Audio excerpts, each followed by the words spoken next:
जून 17 थिला भारतीय रेल इतिहास एक कला दिवस। कारण अगरतला सियालदा आसुवा कांचनजंगा एक्सप्रेस को पछपटू धक्का देइथिला मालवाही ट्रेन। धक्का देबारु 10 जनकर होइथिला मृत्यु। यासह अनेक लोक आहत होइथिले। तेबे यह प्रथम कथा नुहे। आगरु भारत में घटी अनेक भयंकर दुर्घटना जहाँ एबे भी भूली हेउनी। 1981 मसीह भारत में घटी प्रथम भयंकर ट्रेन ट्राजेडी।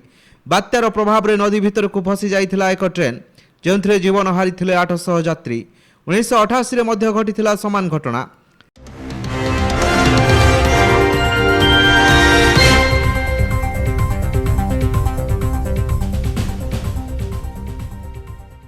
केरल पेरुवान्नारे भयंकर दुर्घटनार सामना करिथिला एक द्रुतगामी ट्रेन। ट्रेनटी पेरुमान ब्रिज तल को खसी पड़ता जो जीवन हारी 100 रु अधिक लोके। 1995 मसीहा अगस्ट मासरे भारत देखिथिला आउ एक छातीथरा रेल दुर्घटना। एथर दुर्घटनार सामना करिथिला दुईटी ट्रेन। फिरोजाबाद में मुहांमुही होइथिले दुईटी पैसेंजर ट्रेन जहाँ नैथिला 350 रु अधिक जीवन। यार ठीक 4 वर्ष पर कलकाता आउ एक रेल दुर्घटना देखिथिला भारत।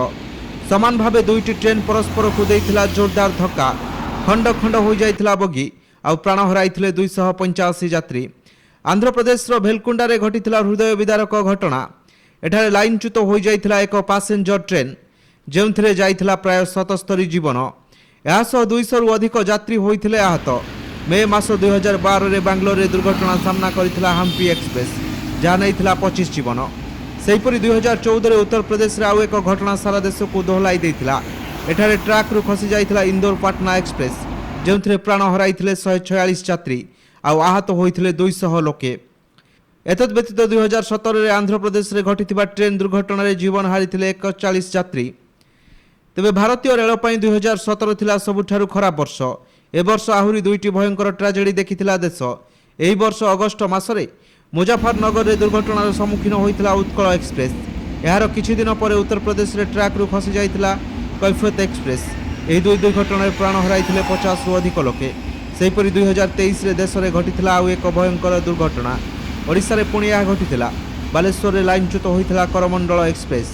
एही दुर्घटना रे प्राण हराइथिले 300 रु अधिक यात्री जहाँ आज भी मनरु लिभि नाही।